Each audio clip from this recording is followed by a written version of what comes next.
When I saw that the Detroit Lions added a Nebraska lineman, like right there, you had me with long hair. I was like, I got to learn more about this guy. The Lions sign a new center, but the nice thing about him, he can play center or guard. Got a new lineman, and there's a reason for it.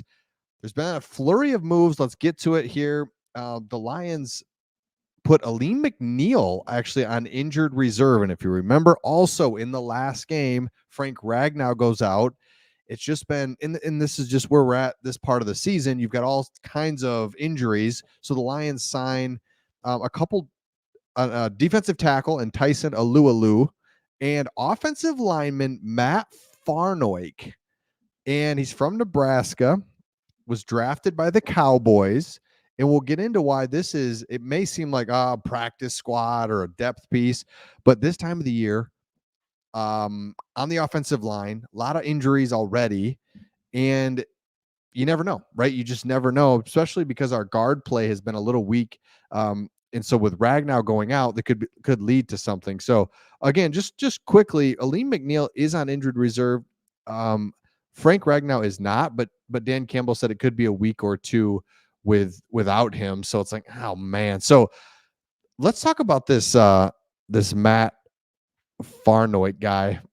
So he goes to Nebraska, and here's the thing about Nebraska: he was there during COVID. So his senior year in 2020 only had 8 games. He played all of them. He's a 2-time captain. He played 7 games that season at right guard, the other one at center. So he's got that guard or center thing. He can play either one. Perfect. He is selected in the 7th round by the Dallas Cowboys. Plays special teams. He's appeared in 7 games in 2022 at left guard. In 2023, this year, kind of fell behind the depth chart behind some rookies. So he got released and then immediately picked up by the Chicago Bears, was on their practice squad, and then just released a couple weeks ago from the Chicago Bears. And that's when the Lions then obviously pick him up. I like this for a couple of reasons. Like I was sharing with you, I think it's important because if you look at the snap counts, I always like looking at snap counts. It shows you who's playing, what's going on. Offensive line, you got Taylor Decker, Graham Glasgow, Panay Sewell. We know our main guys here, but then look at this. I mean, Swordsaw is coming in, Frank Ragnow. So last game, 1, 2, 3, 4, 5, 6 guys played quite a bit. Dan Skipper, obviously, we see him coming in and out a little bit, but with Graham Glasgow going to center, that leaves Swordsaw at one guard, Jonah Jackson at the other. But one of those guys gets injured. Then we're going to Wasaki. He's been okay. Swordsaw's been okay. If one of our tackles gets injured, then you bring in Skipper, and it's just it constantly is ever flowing. So to have an opportunity to bring in Farnoik, hope I'm saying his name right. It's a good thing to bring him in. So there he is. He actually has cut his hair, unfortunately. I think that's him when he got drafted by Dallas. They have him listed as a guard there, but like I said, he played guard and center. So he's 6'5, 316 from South Dakota, then goes to Nebraska. Are you kidding me? You gonna tell me this guy can't play a little offensive line? 26 years old. So another addition by the Lions to get depth during this stretch run when, man, it's unfortunate that it's like this, but it's just the reality that really whoever's left standing almost at the end of a 17 game season is who's got a good chance. And I say left standing, I mean, if the Eagles have injuries, significant injuries, I mean, that's going to hurt them. I mean, you got to be good, but you also got to be relatively healthy and be able to stay in there. So it's unfortunate that Alim McNeil goes out, but we're going to be okay. Okay, let's take a look at, here it is.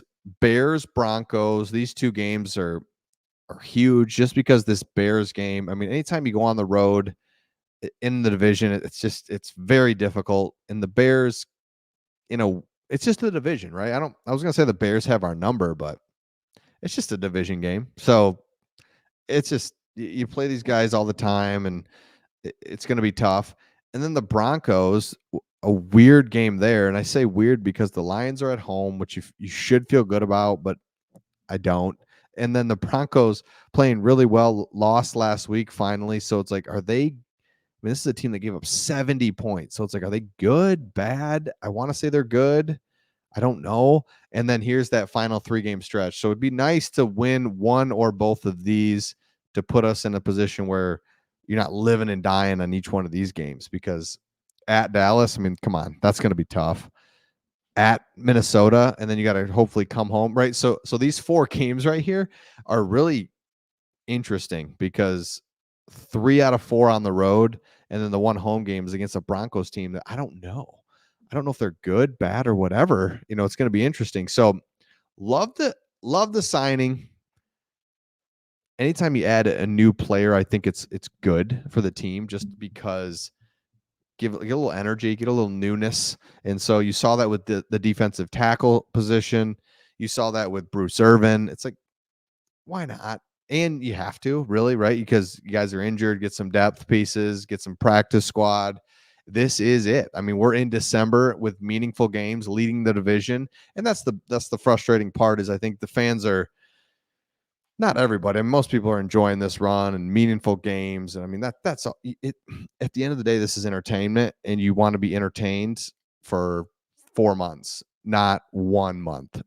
What I mean by that is usually the Lions are 1-7, and it's just like, well, it's over, and you're not really this. Like, hey, we're right in the thick of this. Let's keep watching. Let's keep going. Let's see what happens. And again, it comes down to the schedule here, where it comes down to these 3 games. But you hope that, the Lions have a 3-game lead in the division, or, they've got a little bit of cushion, so you're not having to go on the road to the Vikings, go on the road to the Cowboys, and you have to get a win.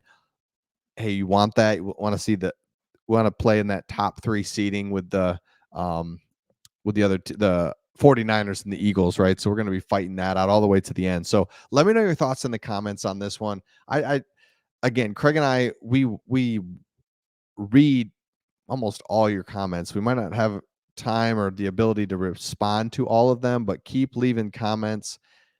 Hit the subscribe button, like, and share this video.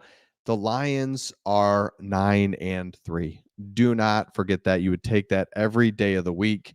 The win on the road at New Orleans, I mean, come on, that is huge. What a great win that was. I mean, the New Orleans Saints were leading their division. It's at their place late in December. I mean, these are tough games to find a way to win, and the Lions are closing games out at the end. That's what's the best. They're not hanging on by a thread. It's go win the game, go get 2 first downs and win the game. And they're doing that, just that. And that's what's encouraging to see, and fun to see, really, from a team that we've seen so many just like, brutal losses. We've just been closing games out, and I love it. So let me know your thoughts in the comments, and we'll see all of you on the next one.